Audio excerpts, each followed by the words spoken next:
Hariom friends, welcome back to my channel. It's been quite a long while. I know I haven't posted any videos in the last 2 to 3 months because I've been working on finishing my second novel and I'm finished with the writing. I'm just working on finishing the editing this month. So in the next couple of months, I should be able to resume my videos. But what this video is about is I want to talk just a little bit about my first historical fiction novel, which has been published by Garud Prakashan in India. Let me just get this into view. So Indrajit, Sorcerer of Sistan. So this is a historical fantasy and I'll talk more about this. So in the next segment of the video, I will take you through a book review. So I won't be talking a lot about the merits of this book in terms of writing, but I'll be talking about the publication quality, the printing, formatting, and just what the storyline is about. So please do stay with me and stick on for the next part. I will see you in a second. So this is the cover of the book, and as you can see, the Garuda Prakashan have made it quite attractive. Now before I kind of open the book and go through its main highlights, I would just like to briefly touch upon the subject of the book and the inspiration for the book. So what is this book about? This book is a historical fantasy set in 7th century Afghanistan, which you have to remember was a political and cultural part of India at that point of time.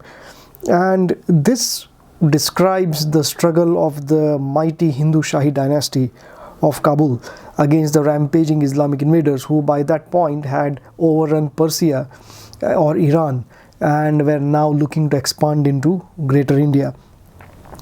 And this book centers on two brave warriors, Indrajit and Rustom, and they come across different forces, so including supernatural ones, who try to overwhelm the kingdom of Kapisa.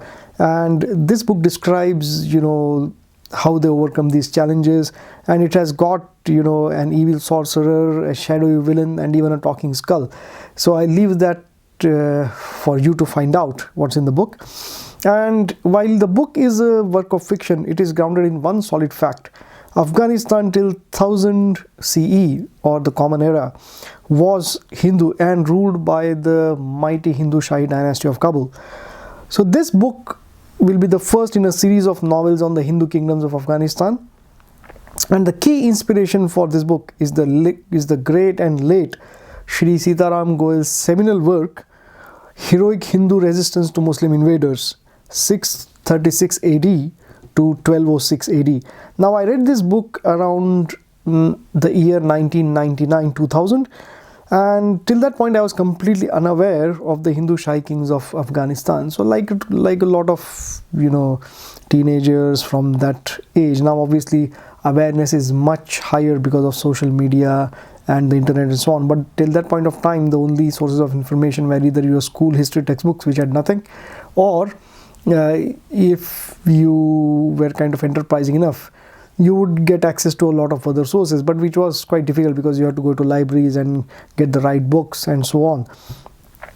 And this book has been published by Garuda Prakashan in India, who are a rapidly emerging publisher of books on Hindu history, culture, and all the contemporary issues. So let's have a look into the book. So a good job on the cover design by the designer at Garuda Prakashan.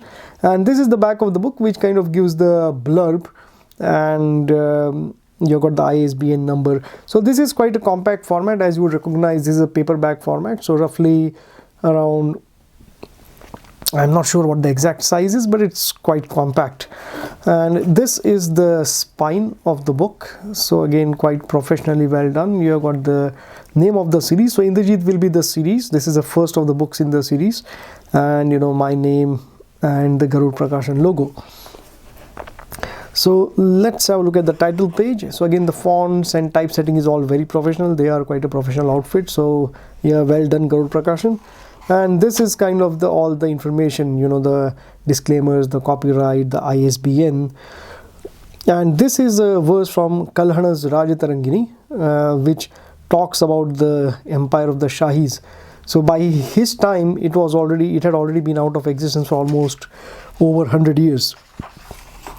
And this is a map of Afghanistan which I created, And if you have been a regular visitor to my blog, you would recognize this map because I had created this map for my blog, and obviously this has been adapted for this book.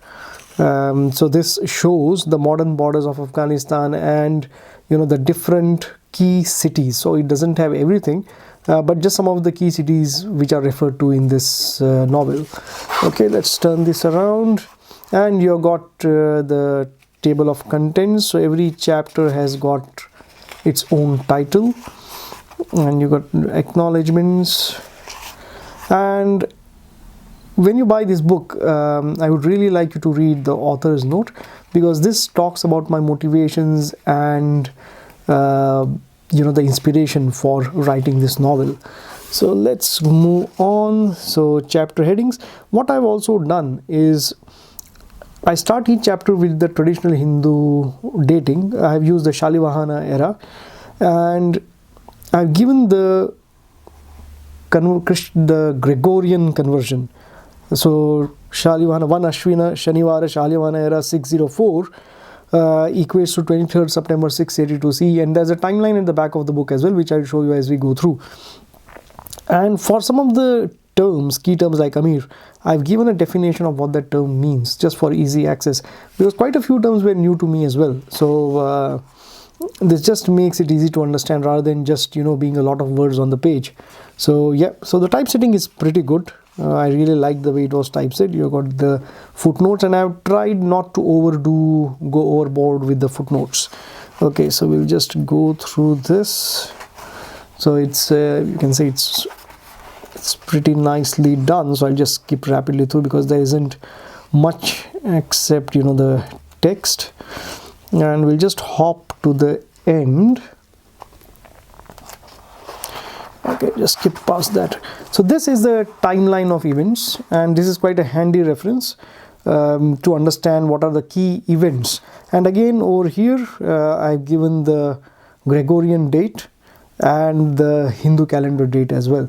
So quite a handy reference, and this will be kind of a recurring feature of all my books from now on. So there we go. And so these are all the kind of the adverts for the Garuda Prakashan books. So they publish quite good books on contemporary issues, and I believe they got a book on Delhi riots as well, and something about the Garuda Club. So that's that. I think there isn't anything else, so it's stuck. There we go. And a little bit about me. Okay, so that's the book, folks, and this is the first of my historical novels. I've already finished the next one, which is set around the same time in Afghanistan, but is completely different. So it's not part of the Indrajit series. It's much more serious. Indrajit is a kind of a much more lighter with a lot of occult elements. So it's a quick read. It's a quick and entertaining read. So you won't be like, oh no, why did I waste a couple of hours or a few hours of my life trying to go through this? So you won't have any regrets when you buy this book and read through it. But the next one is on a completely different level. And it's going to be quite big, so at least it's going to be 2 or 3 times bigger than this. So it's all done. I'm just going through the final edits now, and what I will do is I will put a link to the sample chapters to the new novel in the description. So I'll put up a post on my blog and I link it under the video in the description. Please do check it out, and there will be a Google Forms on there to register your interest in the forthcoming publication. So it's a no obligation interest. You just put in a few basic details to say you are interested. And I'm also going to put links to the description where you can check out Indrajit and buy it from sites like Amazon, etc. This is available on both Garuda Prakashan's website and pretty much on all Amazon sites in both print and Kindle format. So do have a look, and if you like what you see, show your support by buying the book and leaving a review. It's definitely very motivating for me. It keeps me writing and publishing, and I will see you in the next video. Thanks for watching, and all the best to you.